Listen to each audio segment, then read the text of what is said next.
Hola estudiantes, ¿cómo están ustedes? Espero que muy bien. Hoy voy a hablar del plan de curso para Spanish 2311. I will speak in English just to make sure everyone is clear on what is expected in this class and doesn't have any questions because of lack of understanding of the language.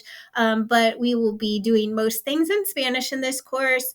But so be prepared for that. But I am definitely here to help you along the way, and to kind of scaffold things for you so that you can improve from wherever you are in your level. I know some of you may have not had Spanish for a while. So, in that case, if you need some review and practice, we can do a little bit of that. It's easier if you want the review and practice.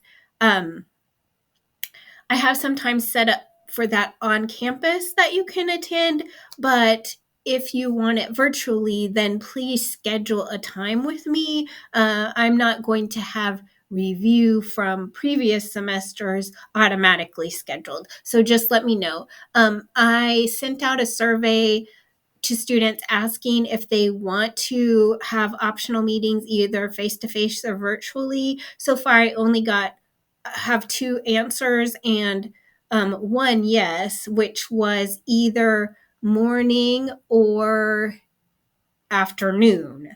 So if you would like either an optional practice session, either face to face or virtually, please let me know as soon as possible so I can put that in my schedule and have the room ready. Right now, they're not putting on the heat on in rooms unless we're using them because that's a waste of energy. We don't want to be heating rooms that aren't in use. So if you let me know what you would like, then I can get that scheduled and we can have a warm room to work in. So this class is an intermediate class. It starts off kind of at the higher beginner level because after we moved to 8 weeks courses, I needed to move some things from those beginning classes because it was just too fast, in my opinion. I know they want 8 weeks the same as 16 weeks, but I don't think, like, what you're supposed to keep in mind is I need to spend twice as much time per week in a course as I would have if it were a 16-week course and they want us to go through the same amount of material. However, I think that sleeping time is also important. Like when you're asleep, you're learning too, and you can't put more hours into a day. You can't put, you know what I mean? You need a certain amount of time to absorb material, I think. So I did have to move some stuff. I feel okay about that, but that's why at the beginning of the course, for some of you, it may be things you have already seen, but hopefully just using it on a little bit higher level. So, like, we're doing household vocabulary. If you came from another college or if you had me previously before we had spent too many very long in 8 weeks courses, you might have already seen some of this vocabulary. However, you can always expand on how you interact with the material, staying in Spanish, that kind of thing. So I feel okay about that. And if it does seem easy to you, you can go ahead and start working on final projects and get some of that done ahead of time. I mean, you can't do certain things yet, like probably the compositions, because you don't have that skill level at this time to be working ahead on those, but you can work on the project, which we'll talk about in a minute.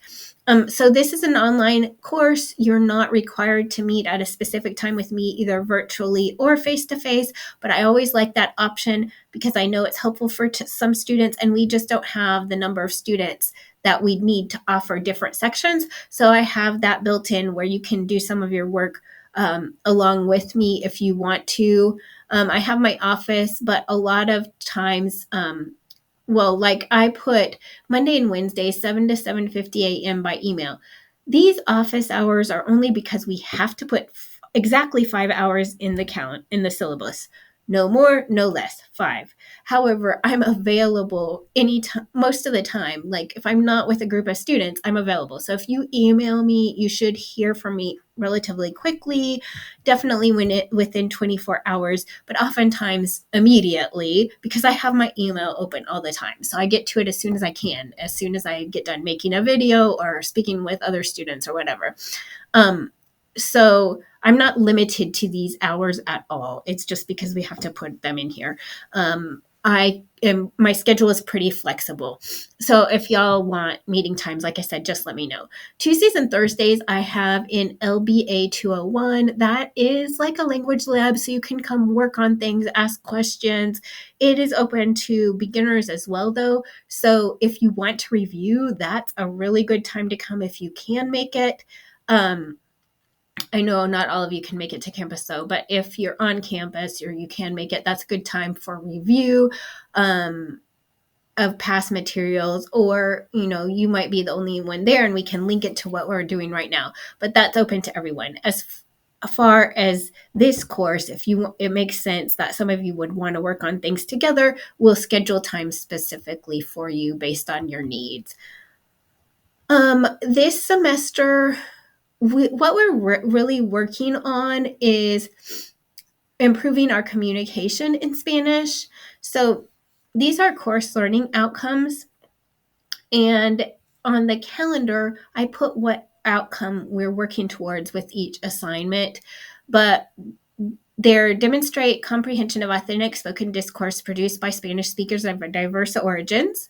So in the textbook, which right now it doesn't look like a textbook, I've actually put it inside of Blackboard. I copied and pasted from the textbook I'm working on inside of Blackboard, so you can just do it from there.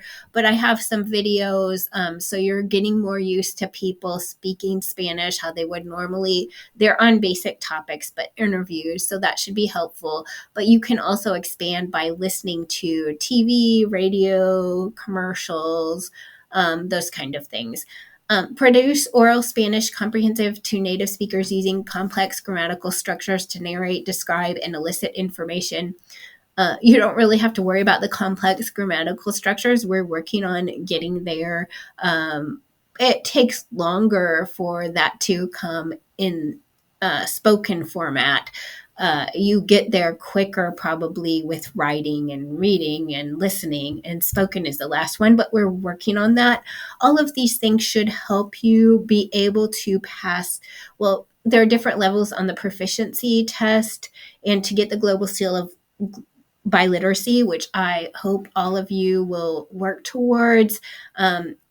So that's all of these will help you with that. Demonstrate increasing comprehension of authentic written text in a variety of genres. So authentic text can be difficult even for native speakers. It depends on what you're reading. If you pick up something in Spanish like philosophy written a certain time period that you're not used to reading, it can be difficult to get through. So these can present a little bit of challenge. And I never had instructors read with the class, but I will do that if y'all want to. I think it is very helpful. That way you don't have to go through it all by yourself. It helps to have clarification while you're reading and to get it done with, and not have to worry about struggling with it through it by yourself. And if you can only do that virtually, if you'd like to do that, we can set up a time. So just let me know. Write descriptions and narratives at a low intermediate level using complex grammatical structures. Formulate cohesive paragraphs and short, simple essays. So we have 2 compositions that we write this semester. They're not due until towards the end of the semester because we work on them as we go along, and you need higher level skills to do some of that. But I'll try to scaffold that for you to make it a little bit easier. Describe cultural practices and products of the Spanish-speaking world, drawing on authentic materials, including literature and the visual arts. So we're working that into the course. So I put a textbook here, but like I said, I copied it into Blackboard, so you don't need to worry about that. I don't really have it open online yet.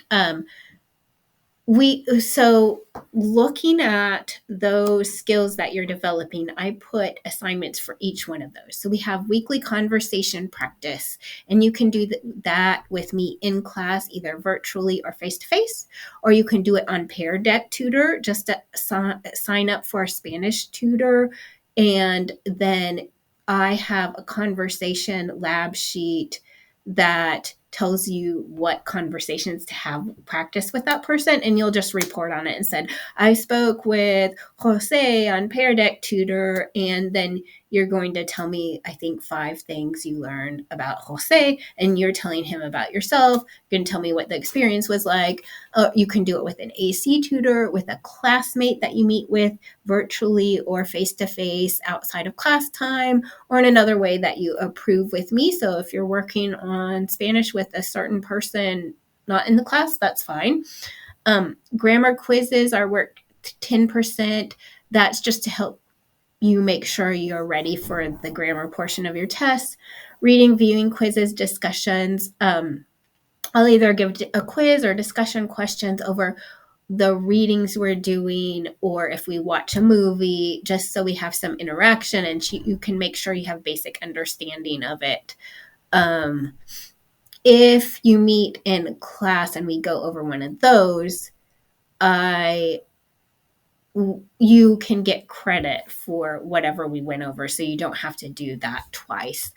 Listening quizzes worth 10%. I'll just have you listen to something and answer some basic questions about it, or I might just have you report. Tell 3 things you learned when you listen to this. Sometimes it's about what the listening videos from the textbook, but if you want to choose something else and explain what a song is about, or a TV program or a radio program, that's fine. Just I usually will put an alternative place for you to do that. 2 compositions, we'll talk about those soon, so you can just have in mind what you're going to do them over. Multimodal presentation is 20%. You can do a study abroad project where you're planning a study abroad trip, or you don't have to plan it yourself. You can find one online and just try to convince other students to go on that trip with you. Explain what you'll be doing, all of this in Spanish, but you can have notes like in your presentation. If you do whatever program you use, like Canva, or what is it, PowerPoint, when you have your speaker notes, you can use those. That's perfectly fine. I don't make students memorize those at this level. I'm probably not at any level anymore. And just you can record yourself presenting along with your slides. So that's what you can start working on right now, or at least trying to choose a topic. I used to have it over the study abroad project, but if you want to do it over something else, I'm going to open it up this semester. But the topic should speak to the social responsibility and communication aspects of the core curriculum. It should include intercultural competence, knowledge of civic responsibility, and the ability to engage effectively in regional, national, and global communities. And it should include effective development, interpretation, and expression of ideas through written, oral, and visual communication. So addressing in some way culture, what you would learn from another culture, and obviously there's the communication aspect. It doesn't have to address, that is a wide topic of regional, national, and global communities. There's some connection, like if you take a study abroad trip, you're learning from another culture and you can bring back what you learned here. So that reflects intercultural competence. So let me know if you have any ideas for different topics or any questions on that. There will be 2 tests, a midterm and a final. It will include grammar, reading, writing, listening, and speaking. The grammar will reflect what you saw in the quizzes, and it's what you're learning in the textbook that is actually in the Blackboard folders. Reading, the reading will either be something we've already read, or something easier than a lot of the readings we do in the class. I'm just looking for basic understanding. Writing, I, again, it's not polished writing. It's just checking how you can write without using any resources. So it's working towards that. I'm more concerned with growth as far as writing and speaking goes on this. It's really just to give you practice for the proficiency test, to get you used to using Spanish when you're put on the spot. I'm not trying to like take off for every error or anything like that. It's more about your engagement with it. And if you have issues, where we'll talk about that. I want you to succeed with this. It's not about being perfect or anything like that. It's really just about the process. So don't worry about that. If you, you know, if you needed to have a second chance, it's not a problem. This is something I want you to be able to do. As long as you're working on Spanish, you should have a minimum of 6 hours with Spanish in this course, because if it were face to face, we'd be meeting for 6 hours since it's an 8 weeks course. And then you'd have homework and studying beyond that. But you want to schedule in a minimum of 6 weeks. So as long as you're doing that and engaged with the work, um, I will work with you so you can get to where you need to be. And if you don't want to take the final, if you decide to, you can take the proficiency test instead. We will have to work out, what to do about grades if you do that. Before, I had certain levels get certain grades. We'd have to figure out, is there enough time for me to get your grade in order to base it on that, or what will we do about that? But if you want to take that instead, I want you to have that opportunity. So hopefully this makes sense. I am scheduling specific due dates to help you keep up with stuff, but as long as you get the work in turned the Tuesday after the week is due, I give you full credit for whatever grade you get on that. So Blackboard will tell you have a 0 until you get it in, but then I'll remove the 0 when you get it in. However, the last 2 weeks of the course, you need to pay careful attention to the due dates, because I can't turn things in late. So when we scroll through, oh, I didn't put it there yet. Okay, I need to fix that. So there will be a weekly calendar, and then on Blackboard, whatever dates I have specific for the last 2 weeks, pay attention to, because I can't turn in grades late the last week of the course. They're due the same date as finals. So just be aware of that. As far as specific things before that, I'm not concerned if you get it in a few days late. Okay, let me know if you have any questions, and I hope to work with you soon, whether it's just interacting with the assignments on Blackboard or virtual sessions or face-to-face sessions. I'm looking forward to it. Ciao.